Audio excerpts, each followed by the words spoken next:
पद्म पुराण में ये प्रसंग आता है कि नारद मुनि आए, वो ब्रज में घूम रहे थे, कृष्ण के दर्शन किए उन्होंने।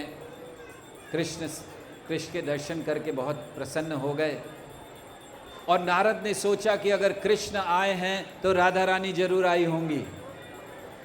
ढूंढते हैं, तो पूरे ब्रज में ढूंढ रहे हैं नारद मुनि, हर घर में जा रहे हैं और क्या कह रहे हैं, अरे कोई बच्चा है, लाओ लाओ आशीर्वाद देंगे।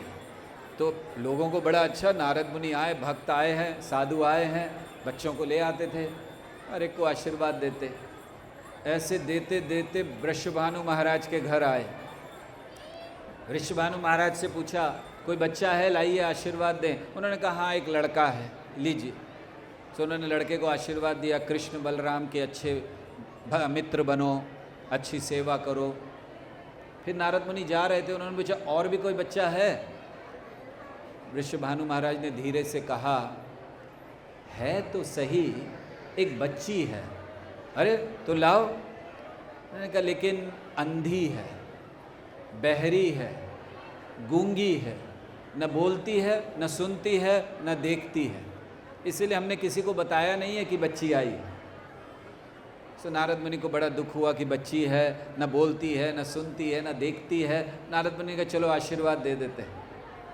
तो अंदर गए नारद मुनि, पालने में उन्होंने देखा उस बच्ची को जो अंधी है, बहरी है, गूंगी है, न बोलती है, न देखती है, न सुनती है। और जैसे ही नारद मुनि ने देखा, उनके पूरे शरीर में एक आनंद की लहर आ गई और उन्होंने कहा ये राधा रानी है। अब इतने आनंद में थे, वो दंडवत करना चाहते थे, लेकिन वृषभानु महाराज देख रहे थे। तो उन्होंने वृषभानु महाराज से कहा आप थोड़ा बाहर जाइए, मुझे इस बच्ची को विशेष आशीर्वाद देना है। तो वृषभानु महाराज ने कहा मेरे सामने दे दीजिए। बोले नहीं नहीं, कुछ विशेष बात है, आप बाहर जाइए। तो वृषभानु महाराज बाहर चले गए। नारद मुनि ने पूर्ण दंडवत प्रणाम किया और प्रार्थना की कि हे राधा रानी, आपके दर्शन करना चाहता हूँ। तो उस समय सखियाँ आईं। तो सखियों ने कहा नहीं नहीं, संभव नहीं है। नारद ने कहा नहीं, मुझे तो राधा रानी के दर्शन करने हैं, और वो भी उस रूप में जो उनका मूल रूप है। तो सखियां कहने लगी आप सहन नहीं कर पाओगे। तो नारद मुनि को जरा अहंकार था, अरे मैं ब्रह्मचारी सुंदरता को क्या सहन नहीं कर पाऊंगा। तो ऐसे नारद मुनि को अहंकार। नारद ने कहा मैं देखना चाहता हूँ, वो किशोरी रूप देखना चाहता हूँ।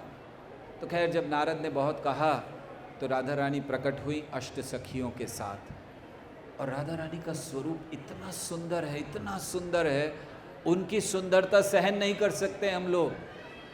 नारद मुनि बेहोश हो गए, मूर्छित हो गए केवल राधा रानी को देखकर। फिर सखियों ने पानी वानी डालकर उठाया, भाई उठो क्या हो गया। फिर उन्होंने प्रार्थना की और फिर जाकर उन्होंने वृषभानु महाराज से कहा।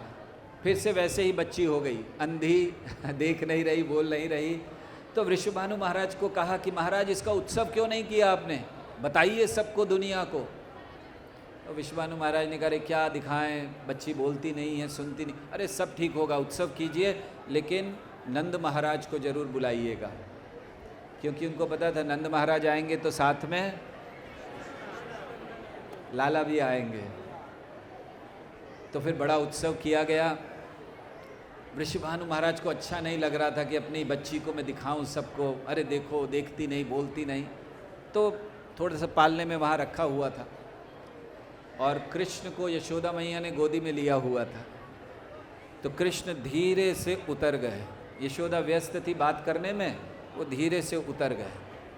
कृष्ण भी छोटे थे, चल कर पहुँचे जहाँ राधा रानी थी।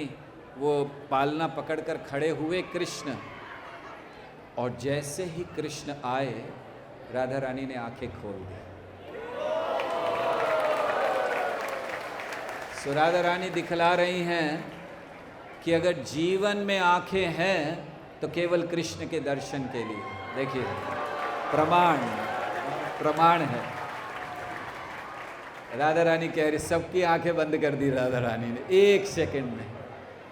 तो वो कह रही हैं कि आंखें हैं तो कृष्ण को देखने के लिए। शास्त्र में कहा गया है कि अगर कोई सर भगवान के सामने नहीं झुकता तो केवल बोझा है।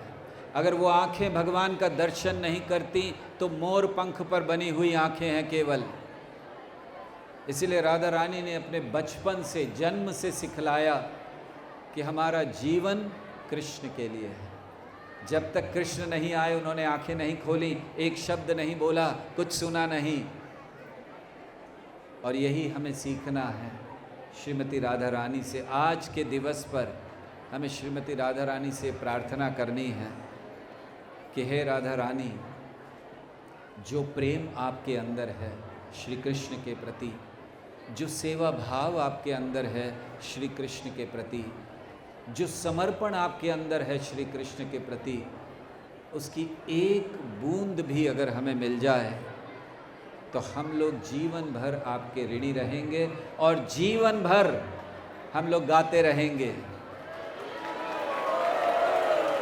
राधा भजने यदि मति नहीं भेला, राधा